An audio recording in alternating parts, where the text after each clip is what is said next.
Please subscribe Tito Manny Vlog.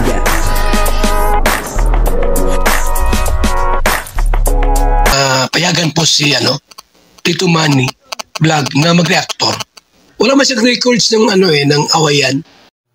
Yung po si Joy Diwata ay nagsalita na at binasag na po niya yung mga bali-balita na walang katotohanan. Ito ay makikita po natin kung paano po nagsalita etong si Joy Diwata. Pero bago po yan, siyempre ako muna po bumabati sa inyong lahat ng magandang umaga, magandang tanghali at magandang gabi sa inyong lahat mga kapatid. Saan man kayo ng panig ng mundo naroon ngayon, ay mag-iingat kayo palagi at nakapagpalain kayo ng ating Panginoon. Maraming salamat din po sa patuloy na tumatangkilik sa aking YouTube channel at nanonood sa aking video reaction. Patuloy lang po natin suportahan sila Kuya Bal Santos Matubang, Kalinga Prab at Ate Edna Vlog. Ganun din po sila Kalingap Dan at yung mga kasama po natin sa Karepa at yung mga charity vlogger na Kalinga Partner. Ito po yung video na kung saan ay binasag na ni Joy Diwata yung bali-balita na wala namang katotohanan. At ang video po ito yung mapapanood po natin kay Andy Kayakap Vlog. Supportahan po natin Andy Kayakap Vlog. Isang napakagaling na charity vlogger at napakagaling na scouter. Ito po yung video. Ngayon may katanungan ako sa Joy about sa mga nababaltaan ko. Ano itong sinasabi nitong iba? Gaano katotoo ito? Ito ba ito katotohanan o kasinungalingan o ano baga? Ito sinasabi nila na ikaw daw ay bagsak daw sa school. Ang sinasabi nitong iba, may narinig baga ako. Anong masasagot mo doon? Hindi po yung totoo kasi ngayong week po mag-enrollan po ulit kami para sa second sem. Kaya hindi po ako bagsak. hindi bagsak. Hindi. Kasi sabi nitong iba na hindi nakakaintindi, paunawa ko lamang po, si Joy ang magsasabi. Ano ang masasabi? Ulitin ko dyan, ano ang masasabi mo doon sa nagsasabing ikaw daw ay bagsak daw sa school, ganito. Gaano katotoo yun, Joy? Wala pong katotohanan kasi kung saan man po galing yun, hindi ko rin alam. Kung saan galing yung bali-balita, Parang ang mga nagsasalita ng ganito, para bagang kilala ka sa buhay, Para bagang ikaw ay nakakasama sa araw-araw, Yan po mga Kalinga pa yan, narinig nyo na po, Ang isang pahayag ni Joy, na may nagsasabi kasi, may narinig kasi ako, may nakikita, may nababasa din pati ako, hindi lang po sa sa iba, may nababasa ako sa iba na, si Joy Diwata, bagsak yan. Yan po, sinabi na ni Joy. Hindi siya bagsak mga kababayan, Hindi po ako galit mamaya pa ako magagalit. Ayan, walang katotohanan, Joy. Ayan. Ganito naman, isa pa, katanungan, Joy. Gaano naman katotoo yung mga pinapakalat itong iba? Kailan ba nangyari yun? At gaano ba katotoo ito? Wala po script ito, Gaano po ito? Hindi ko tuturuan si Joy, mga kababayan. Ayaw ko ng ganun. Hindi ko kinukonsinti po. Hindi ko kinukonsinti ang ating mga na-scout, Katulad ni Joy, ni Eden, ni Milka, At salamat kay Kalinga Prab, kay Kuya Bal, kay Ate Edna. Gaano katotoo yung Joy at kailan nangyari yung sinasabi nila na nung isang araw daw yata yun, nung isang ano bang araw yun nung sinasabi magkasama raw kayo sino ba yun? Ni Kuya Jomar po. Oo, ni Kuya Jomar, Gaano katotoo yun, Joy? Hindi rin totoo. Hindi rin totoo? Hindi rin po totoo. Kasi sino bang mga kasama nyo nung pauwi na po kami. Pauwi na yun? Madaling araw na po kami. Nag-uwi po. Galing, nagligo ng Gumaos. Marami kayo magkakasama nun, Ngayon nung kayo pauwi na? Kami po. Ako po, si Kuya Dana, si Kuya Jomar, si Kuya David, at si Coach po. Si Coach? Kakasama po kami sa... Ay, bakit ang sinasabi nitong iba ay magkasama raw kayo ni Jomar? May sinasabi pang gari-gari daw. Gaano katotoo yun, Joy? Hindi rin po yun totoo. Ang gusto ko yung katotohanan, ha? Anong totoo doon? Mali o tama? Mali po. Mali? Hindi totoo. Ay, grabe mga Kalingap. Yun naman mo mga Kalingap, ito ibang mga tao, no? Grabe. Talaga po, nagawa na kwento na malayo sa katotohanan. Bakit po kaya? Ano bang ginawa sa inyo ni Joy, mga kababayan? Ano pong ginawa sa inyo ni Joy at lagi niyo pong nagsasalta kayo ng mga maling paratang, Mga maling paratang, Di ba wala naman Joy ikaw ginagawa, Ano Joy may masasabi mo Joy sa mga taong ganyan? Kung may nakikita man po kayo mali or wag na lang po tayo mag-spread ng hate. kung sino po yung sinusuportahan po natin, doon na lang po tayo wag na po natin bigyan pansin po yung iba. Kasi, nakakasakit din po. Tapos nag-spread po tayo ng hate, tapos ng mga fake news po, ganyan. Yeah. Yung po, na interview ni Andy Kayakap Vlog, itong si Joy Diwata, doon po sa kanyang farm, At maganda po yung farm ni Andy Kayakap, kompleto. Nakikita po natin, may mga tanim po siya doon. At napakarami niya pong native na manok, Sarap pumasyal doon, Doon po sa farm ni Andy Kayakap Vlog. Suportahan po natin, Andy Kayakap Vlog. At dito nga po ay kasama niya si Joy Diwata, para mag-relax. Kasi napakarami po ng mga intriga na dumarating sa buhay ni Joy Diwata. Pero ang mga yan ay wala naman pong katotohanan, At gawa-gawa lang po ng mga baser.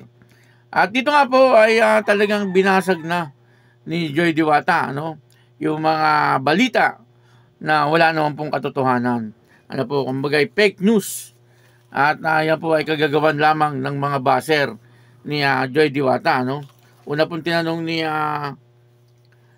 Andy Kayakap Vlog ay yung tungkol sa pagpasok ni Joy Diwata, At dito ay parang sinasabi ng mga baser na bagsak daw po sa eskwelahan etong si Joy Diwata.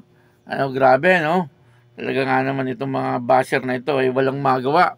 At para bang alam na alam nila ang buhay ni Joy Diwata, Para bang 24/7 na kasama po nila etong si Joy Diwata, At talagang alam na alam nila ang bawat nangyayari. At puro lang naman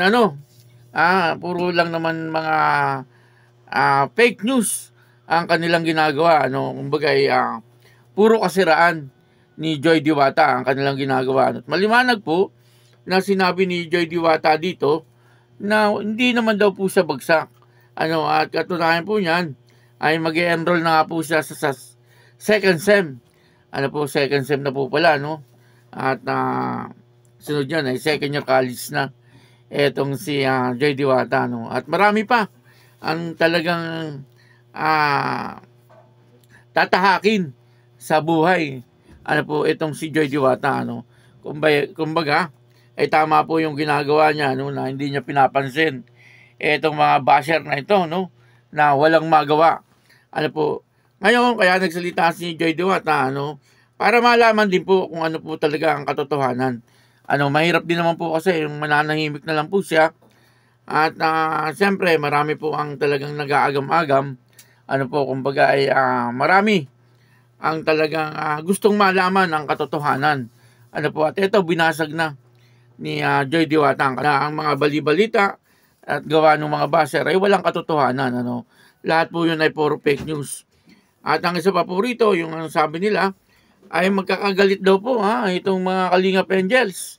Yun po ang sabi ng mga baser, talagang pinagsasabong nila, pinagsasabong nila itong mga Kalingap Angels, talagang itong mga baser na ito ay talagang walang magawa sa buhay, talagang mahilig makialam sa buhay ng may buhay.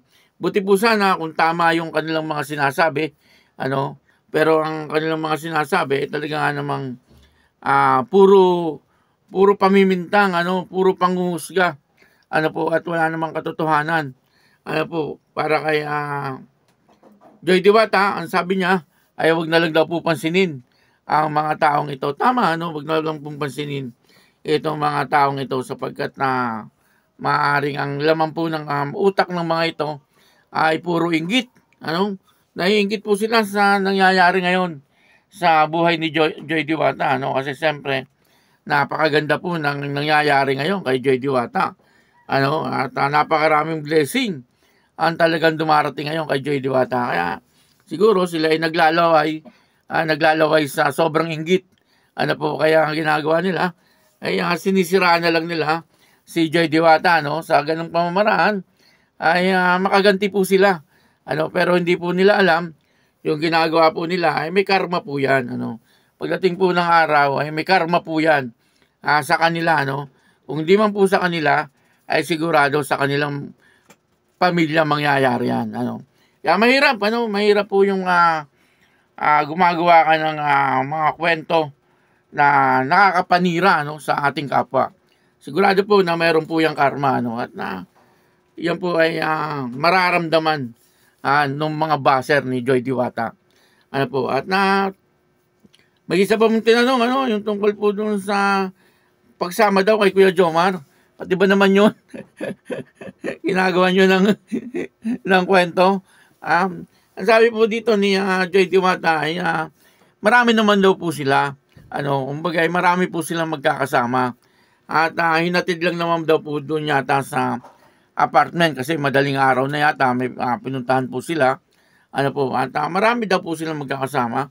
Ano, at yun na, ano, ginawa na naman po ng kwento ng mga baser. Kaya yun, ano po, dito ay talagang binasag na ni Joy Diwata, ano, yung balita na walang katotohanan, ano po. At marami naman po ang talagang naniniwala kay Joy Diwata, ano, kaysa dito sa mga baser na ito. Siguro may mga naniniwala din po dun sa baser, yung kapwa niya rin baser. Kaya, yung mga baser, tumigil-tigil na kayo. Kung ayaw nyo na makarma kayo sa inyong mga buhay. Ano, ayun, maraming salamat po sa inyong lahat. At ako po si Tito Manny Vlog na nagsasabing God bless you all. Diyos mabalos.